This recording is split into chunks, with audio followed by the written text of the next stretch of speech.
Good morning, 7 East. It is Tuesday, April 21st. We are officially 1 month into spring, although I can imagine not many of you are enjoying this spring that much, but hopefully before spring's over and before summer's here, you'll get to enjoy the outside much more and everything that's involved with that. We are on the air for this Tuesday episode of LEPRE Radio. The agenda for today, pretty simple one, a short show for you. First thing on our agenda, we have the controversial election of 1824. Second item on our agenda, the sad presidency of John Quincy Adams. And 3, animal news for the week. Before we go any further, just to show you where we are on the calendar, today is Tuesday, April 21st. You have this video and screencast, which covers what's listed here under the Tuesday column. There's no new assignment for you today. You can continue working on the War of 1812 documentary questions if you haven't done them. Mega Gim Kit 6 today at 2 o'clock, from 2 o'clock to 2:40. I tried to schedule it later in response to some comments that many people had stuff going on at 12:30. So 2 o'clock to 2:40. Top 10 will get candy. I have to reduce the number, though, because I am in a lot of debt right now in terms of candy. I owe some individuals close to 50 pieces as of now. And I don't even know if I have enough. And I want to avoid giving you more cavities and assignments at this point. I think I may be in danger of doing that. So I'm going to make it so that first place gets 5, then it goes 4, 3, 2, 1, and then the remaining of the top 10 get 1 as well. So this is an economic measure for me to kind of conserve resources. But that is today, and we're going to be adding questions from the last part of the War of 1812 documentary and the stuff that I'm going over in the screencast today. So the election of 1824, one of the weirdest and most controversial elections ever. When we say something is controversial, we mean it's like very heated, a lot of disagreement, a lot of anger over it. Something that generates a lot of opinions.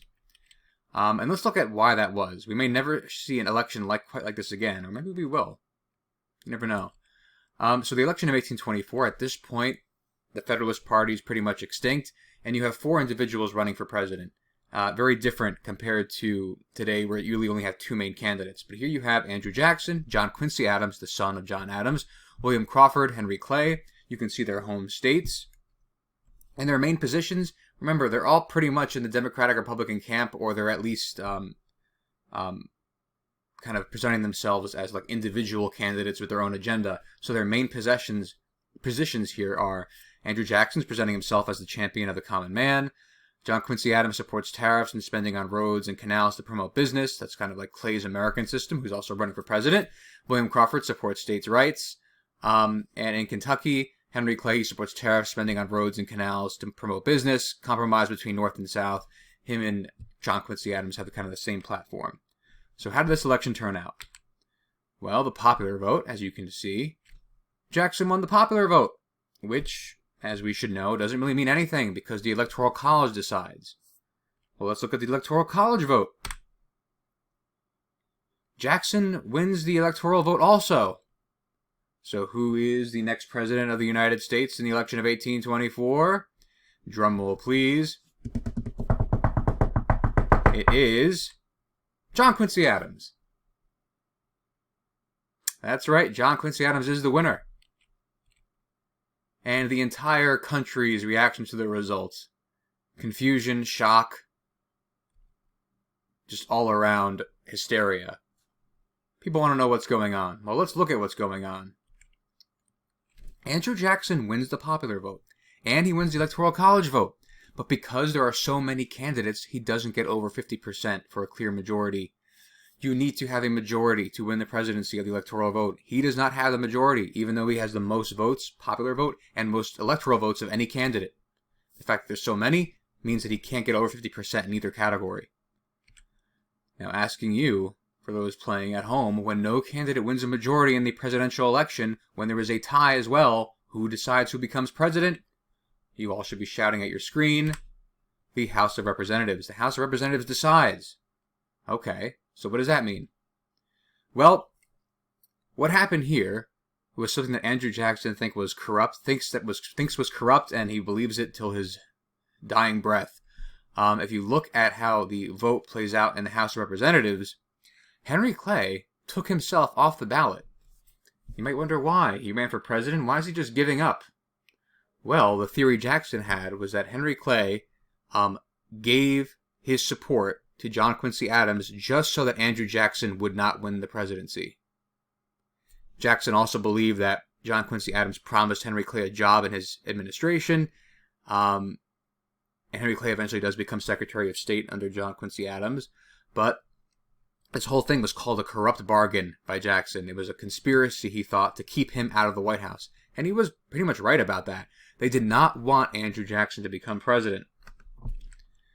So why did the election end this way? Andrew Jackson, he was really hated by the other candidates and representatives in the government. He did not fit in with the cliques that ran Washington, D.C.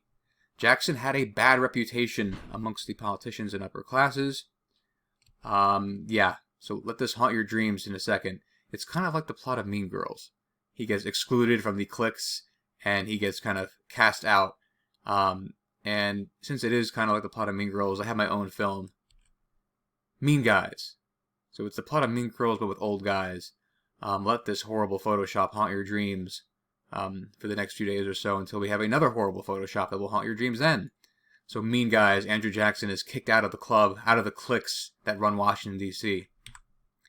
Now, what were the reasons why other politicians hated and disliked Andrew Jackson? They weren't all totally made up. Well, he did come from a poor lower-class background. He was seen as unsophisticated by the educated and wealthy of Washington, D.C. He came from a very, recent immigrant background. He didn't have money. He wasn't educated.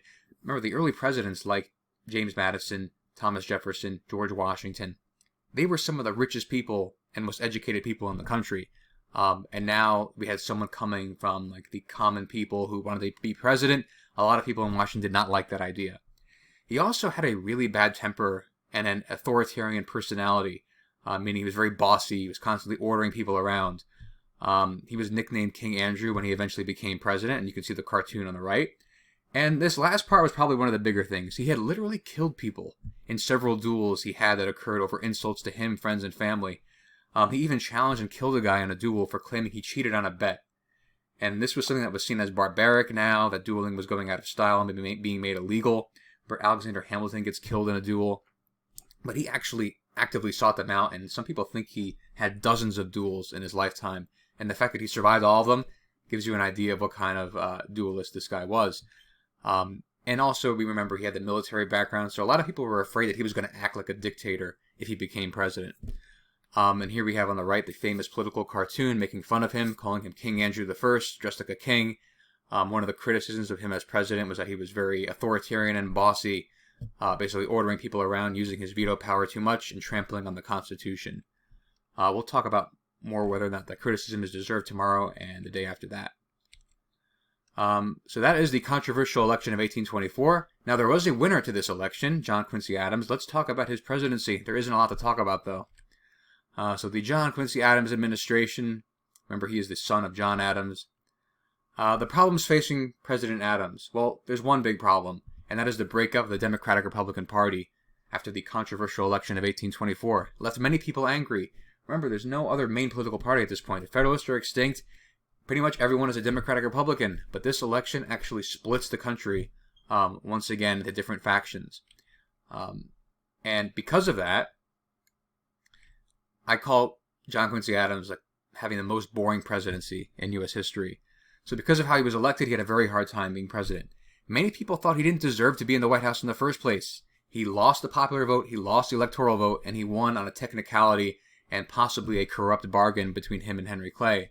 So as a consequence, Adams wasn't able to get pretty much anything done while he was in office. Everything he wanted to do about adding on to Clay's American system and improve the economy was basically blocked by a Congress where many members disliked him because of the outcome of the election. So here we have John Quincy Adams looking very sad, a tear rolling down his cheek. He pretty much can't get anything done because no one really likes the fact that he's president. And that's why I also call him the pause president. So since Adams wasn't able to get much of what he wanted done, he was kind of like a placeholder president until the next election. It was like the country was on pause until the voters could have their say again. And one thing John Quincy Adams is known for, though, is that he was the first president to be photographed, since the invention of photography started to emerge during this time period. And here we have the first ever photo of a president. That is John Quincy Adams. And spoiler alert, John Quincy Adams will not be reelected, and after he leaves office, he actually gets elected to the Senate and then to the House of Representatives. And he actually served as a representative for Massachusetts until his death in 1848. Now, how is he remembered? Well, as a president, he didn't really have a chance to succeed. Like his father, John Adams, he lost re-election, but most of the work he did took place outside of the White House. He served in Congress after leaving the White House, and in Congress, he was one of the biggest voices opposing slavery, and he was remembered more fondly for this than his role as president. There was even a movie about his efforts to fight slavery called Amistad, telling the story about how he helped represent a group of kidnapped Africans who were being sold as slaves and helped them win their freedom. And here we have the great actor Sir Anthony Hopkins playing John Quincy Adams in the movie Amistad back in 1997, before any of you were born. And he was actually for a time put on a $500 bill. I believe this was after the Civil War, when you could celebrate someone being anti-slavery openly. I believe that was more for his anti-slavery stuff than anything he did as president. And today, like many presidents, he's put on those dollar coins, and you may check your pockets, check your drawers, you may actually have one of these dollar coins with his image on it.